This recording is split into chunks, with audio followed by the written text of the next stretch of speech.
जय माताजी मित्रों, मारी चेनल ममतानी रसोई में तमारुं स्वागत है। मित्रों, आज आपणे बनावीशुं उनाळानुं स्पेशियल दूधीनुं शाक। तो दूधी एक क्षारीय होवाथी शरीरने खूब ज ठंडक आपे छे अने ते खनिज तत्वोथी भरपूर होय छे। तो उनाळामां दूधीनुं शाक खावाथी खूब ज सारो एवो फायदो थाय छे अने तरस पण छिपाय छे।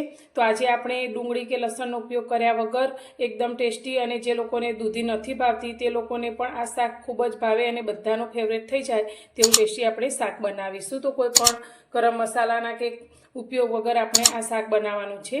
तो अत्यारे शाक बनाववा माटे मैं एक मोटी साइजनी दूधी अने बे मीडियम साइजना नाना बटेका लीधा छे। तो बटेका आ शाकनी अंदर लेवाथी शाकनो टेस्ट तो वधशे, साथे जे शाकमां रसो थशे ते पण थोड़ो घट थशे। अत्यारे शाक बनाववा माटे मैं 500 ग्राम दूधी अने बे नानी साइजना बटेका लीधा छे। तो बनेनी साल उतारी अने आपणे तेने झीणा समारी लईशुं। दूधी अने बटेकाने मैं आ रीते टुकड़ामां समारी लीधा छे। तो हवे आपणे एक कूकर लई लईशुं अने कूकरनी अंदर आपणे दूधीने लई लईशुं अने तेनी साथे आपणे बटेका पण लई लईशुं। तो अत्यारे आपणे दूधी अने बटेकाने बाफवाना छे। तो तमने थशे के बाफवाथी शाक फीकું पड़शे, पण बिलकुल नहीं। आ रीते तमे शाक बनावशो तो शाकनो टेस्ट खूब ज सरस आवशे। तो अत्यारे आपणे अर्धी चमची जेटली अंदर हळदर लईशुं अने शाकना प्रमाणे आपणे स्वाद प्रमाणे 1 चमची मीठुं लईशुं।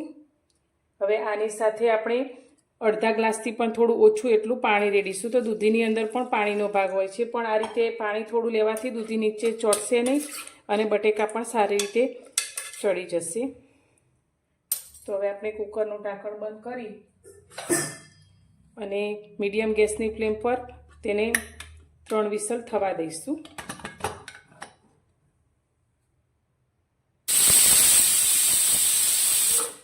कूकरनी 4 विसल थई गई है। तो हवे अत्यारे आपणे गैसनी फ्लेम बंद करी दईशुं अने कूकरने 5 मिनिट माटे ठंडू थवा दईशुं। 5 मिनिट थई गई है। तो हवे आपणे कूकरनुं ढांकण खोली लईए।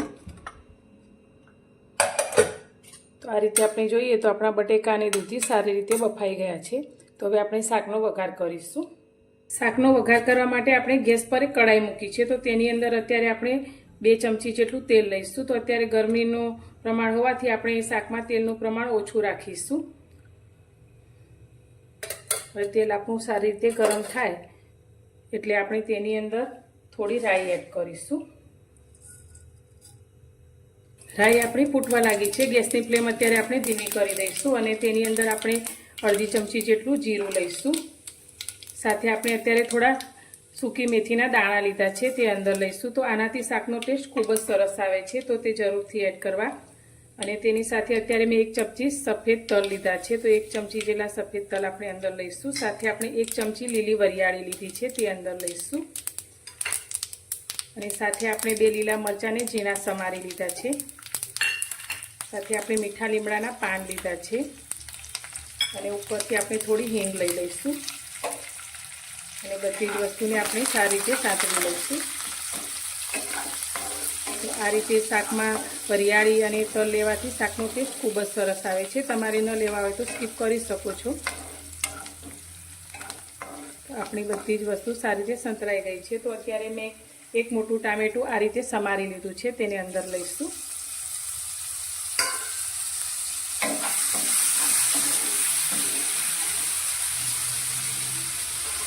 टामेटुं आपणुं झड़पथी सॉफ्ट थई जाय तेना माटे आपणे तेनी अंदर मीठुं एड करीशुं। तो अत्यारे आपणे टामेटाना भागनुं ज मीठुं लईशुं। आपणे शाकमां बाफती वखते पण मीठुं एड कर्युं छे। हवे टामेटा सारी रीते सॉफ्ट थाय त्यां सुधी तेने आ रीते आपणे चढ़वा दईशुं।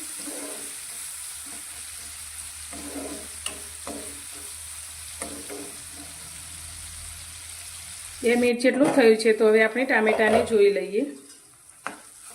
तो टामेटा पण आपણા सारी रीते सॉफ्ट થઈ ગયા છે। तो हवे आनी अंदर આપણે थोड़ा मसाला કરી લઈએ। मसालामां સૌથી પહેલા આપણે 1 ચમચી ધાણા જીરું લઈશું। સાથે આપણે 1 ચમચી લાલ મરચું લઈશું। તો અત્યારે મરચું આપણે તીખું ના હોય તેવું કાશ્મીરી લાલ મરચાંનો ઉપયોગ કર્યો છે, જેનાથી શાકનો કલર પણ સારો આવશે। સાથે આપણે અડધી ચમચી હળદર એડ કરીશું અને આપણો શાકનો રસો થોડો ઘટ થાય તેના માટે અત્યારે આપણે 1 નાની ચમચી જેટલો ચણાનો લોટ લીધો છે તે અંદર એડ કરીશું। અને બધા જ મસાલાને આપણે તેલમાં સારી રીતે સાંતળીશું. તો ગેસની ફ્લેમ અત્યારે આપણે એકદમ ધીમી જ રાખીશું અને મસાલાને સાંતળીશું. તો મસાલા સાંતળતી વખતે બળે નહીં તેના માટે આપણે અત્યારે 3 થી 4 ચમચી જેટલું પાણી રેડીશું.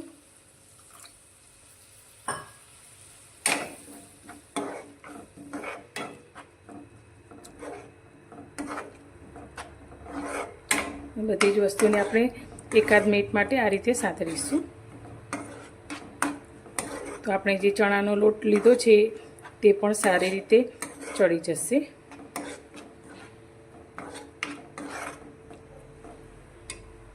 મસાલા પણ આપણા સારી રીતે સાંતળાઈ ગયા છે ને આ રીતે તેલ છૂટું પડી ગયું છે.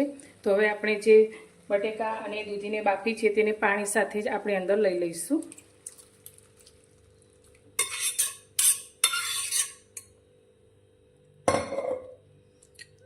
શાકમાં સારી રીતે મિક્સ કરી લઈશું. તો તમે ક્યારે આ રીતે દૂધીનું શાક ના બનાવ્યું હોય તો એકવાર જરૂરથી બનાવજો.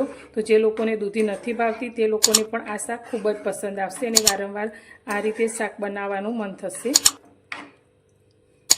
તો હવે શાકને મીઠાશ આપવા માટે મેં અત્યારે ગોળ લીધો છે. તો અત્યારે આપણે સ્વાદ પ્રમાણે ગોળ એડ કરી લઈશું અને તેને પણ શાકની સાથે મિક્સ કરી લઈશું.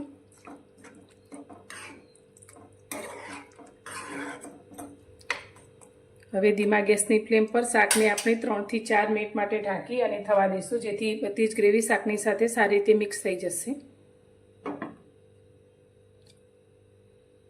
હવે આપણે શાકને જોઈ લઈએ. તો તમે જોઈ શકો છો ઉપર શાક એકદમ સરસ રીતે થઈ અને તેલ પણ છૂટી પડી ગયું છે. તો હવે તેની ઉપર આપણે થોડી કોથમીર લઈ લઈશું. તો એકદમ ટેસ્ટી અને બધાને ભાવે તેવું આપણું આ દૂધીનું શાક બનીને તૈયાર છે.